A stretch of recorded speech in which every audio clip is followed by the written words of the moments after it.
আইন শৃঙ্খলা, পরিবেশ, পর্যটন, শিক্ষা, স্বাস্থ্য। কিন্তু এই কয়েকটা কাজের জন্য আমার স্পেশাল অ্যাটেনশন থাকবে। সিলেট হচ্ছে একটি আমাদের প্রকৃতি কন্যা, সুতরাং প্রকৃতি কন্যা যেন প্রকৃতির মতোই থাকে সেটা আমরা সবাই মিলে চেষ্টা করবো। এবং এখানে অবশ্যই ডেভেলপমেন্ট হবে, সবই হবে, কিন্তু সেটা হতে হবে সাস্টেনেবল ডেভেলপমেন্ট। এটি আমার জন্য খুব সৌভাগ্যের বিষয় যে পূর্ণভূমি সিলেটে জেলা প্রশাসকের দায়িত্ব পালন সরকার আমাকে যে কোনো কারণেই হোক আমাকে দায়িত্ব দিয়েছেন, উপযুক্ত মনে করছেন বলেই এখানে দায়িত্ব দিয়েছেন। আমি প্রথমত চেষ্টা করব আমার সর্বোচ্চ দিয়ে যে এই জেলার জন্য এবং মানুষের জন্য কাজ করতে, এবং আমি এই দায়িত্ব পালন করার জন্য সকল শ্রেণী পেশার মানুষের সহযোগিতা চাই। এবং আমি আশা করছি যে সবাই মিলে যখন কাজ করব সেটি অবশ্যই এই সিলেট একটি সুন্দর জেলা পরিণত হবে এবং সকলেই এটার বেনিফিশিয়ারি হবে। এবং আমি সকলকে অনুরোধ করব যেন সবাই নিয়ম মানে এবং আইন মেনে চলার চেষ্টা করে। আমি সেই কাজটাই করার চেষ্টা করব। এখানে বেশ কয়েকটা জিনিস আমার প্রায়োরিটি থাকবে। প্রথমত আইন শৃঙ্খলা, পরিবেশ, পর্যটন, শিক্ষা, স্বাস্থ্য।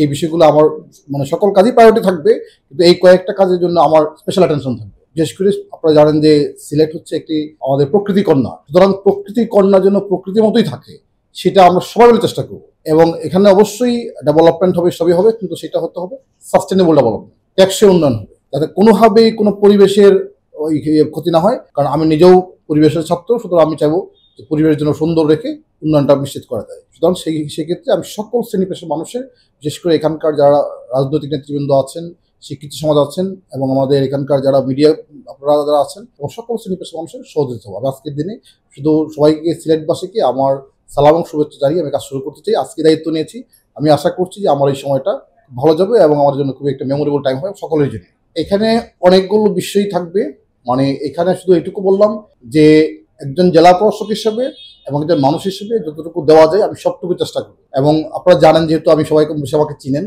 সুতরাং আমি চেষ্টা করব যাতে এখানকার এই খনিজ সম্পদ বা পর্যটন বা প্রবাসী বিষয় যতগুলো বিষয় আছে সবগুলোকে অ্যাড্রেস করতে, এবং তার মধ্যে কিছু বিষয় থাকবে যেগুলো আমি একটু বেশি অ্যাটেনশন দেওয়ার চেষ্টা করব। কারণ এখানে যে কয়েকটা বিষয় বললাম, তো সেই বিষয়ে অবশ্যই আমরা চেষ্টা করব। কারণ সিলেট যেহেতু একটা পর্যটন এলাকা এবং এখানে প্রচুর টুরিস্টরা আছে এবং প্রাকৃতিক সম্পদ রয়েছে, কোনোভাবেই যেন প্রাকৃতিক সম্পদ নষ্ট না হয় সেটা আমাদের খেয়াল রাখতে হবে। এবং এটা শুধু জেলা প্রশাসন বা জেলা প্রশাসন বা সরকারি কর্মকর্তা একা দায়িত্ব না, সকল স্টেক হোল্ডার সবাই দায়িত্ব পালন করতে হবে। কারণ সবাই দায়িত্বশীল না হলে কিন্তু করাটা খুব মুশকিল। এই জন্য আমি সকলকে দায়িত্বশীল আচরণ বা ভূমিকা রাখার কথা অনুরোধ করবো।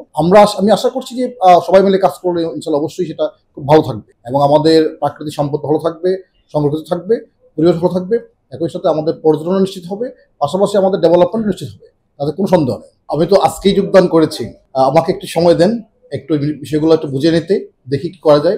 তদন্তের যে বিষয়টা তো আসছে সেটা দেখবো যে আসলে কোন কোন জায়গায় কি রিকমেন্ডেশন এসেছে বা কি করা উচিত ছিল বা কি করা যেত, কোথায় করা যায়নি, সেই বিষয়গুলো দেখে আমি সেগুলো অবশ্যই আমার ব্যবস্থা নেব।